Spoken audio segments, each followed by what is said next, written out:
अहंकार हमेशा सही होना चाहता है, जबकि प्रेम हमेशा जुड़ा रहना चाहता है। इसका अभ्यास आपको अपने रिश्तों में करना होगा। अगली बार जब किसी अपने से आपकी बहस या मतभेद हो तो एक पल के लिए रुक जाए।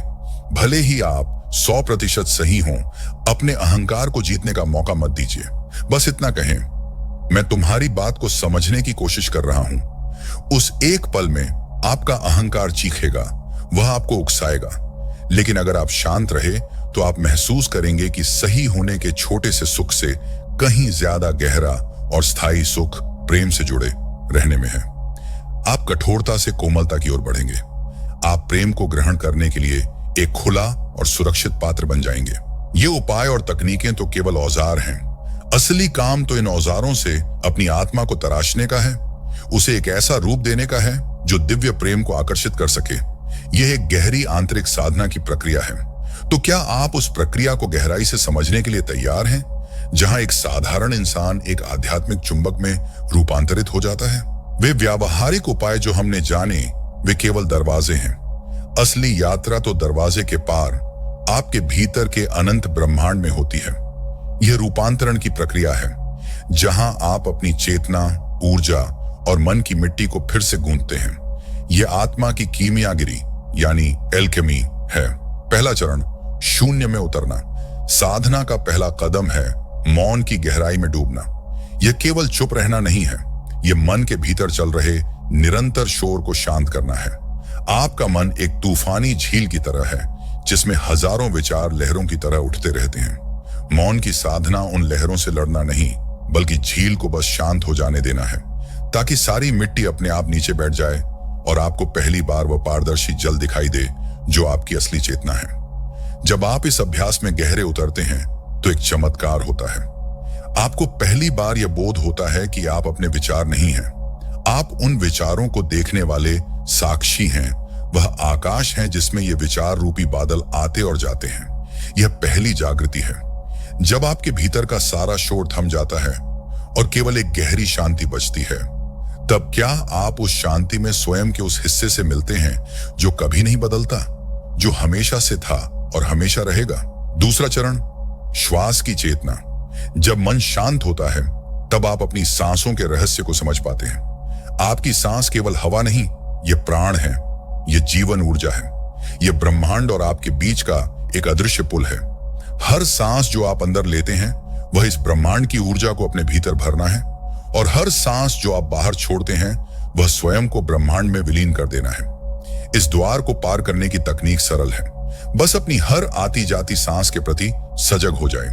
महसूस करें कि कैसे वह आपके नथुनों से प्रवेश करती है, आपके फेफड़ों को भरती है और फिर धीरे धीरे बाहर निकल जाती है।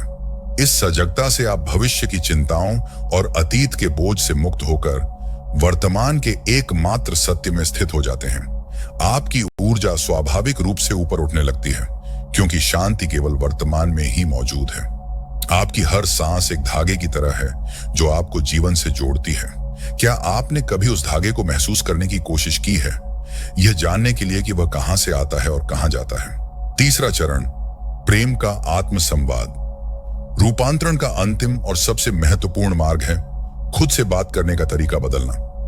बचपन से हमारे भीतर एक आलोचक बैठा है जो हर गलती पर हमें कोसता है। यह अहंकार की आवाज है। आपको इस आलोचक को एक प्रेमी में बदलना होगा। आपको खुद से वैसे ही बात करनी होगी जैसे आप उस व्यक्ति से करेंगे जिसे आप दुनिया में सबसे ज्यादा प्रेम करते हैं, पूरी करुणा, स्वीकृति और धैर्य के साथ।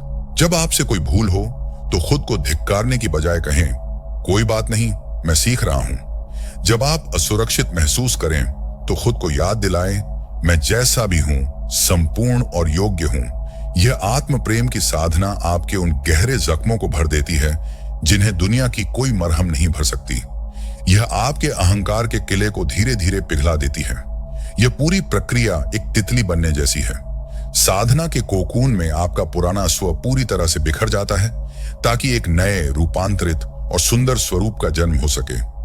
जब आप इस आंतरिक साधना की आग से गुजरते हैं तो आप कुछ नया बनते नहीं, आप बस वही बन जाते हैं जो आप हमेशा से थे। आप प्रेम को खोजते नहीं, आप स्वयं प्रेम बन जाते हैं। तो इस यात्रा के अंत में क्या मिलता है? क्या एक आदर्श साथी मिलता है? नहीं, उससे कहीं ज्यादा कीमती कुछ मिलता है। आप स्वयं से मिलते हैं। आप यह समझ जाते हैं कि ब्रह्मांड की वे 5 कसौटियां कभी आपके रास्ते के पत्थर थे ही नहीं, वे स्वयं ही रास्ता थे। वे उस मूर्तिकार के छेनी और हथौड़े की तरह थे, जो पत्थर से अतिरिक्त हिस्सा हटाकर भीतर छिपी सुंदर मूर्ति को प्रकट कर देता है। एकांत ने आपको आपकी गहराई दिखाई, अतीत ने आपको मुक्त किया, ऊर्जा के विज्ञान ने आपको निर्माता बनाया और अहंकार के विसर्जन ने आपको प्रेम के योग्य बनाया। अब आप प्रेम को ढूंढ नहीं रहे हैं, क्योंकि आप स्वयं प्रेम का स्रोत बन गए हैं। आप एक भिक्षुक नहीं, एक सम्राट हैं जो अपने भीतर की संपत्ति से पूरी तरह तृप्त है। और यही सबसे बड़ा रहस्य है। आपका सोलमेट आपको पूरा करने के लिए नहीं आता, वह तो केवल उस व्यक्ति से मिलने आता है जो पहले से ही अपने आप में पूरा है।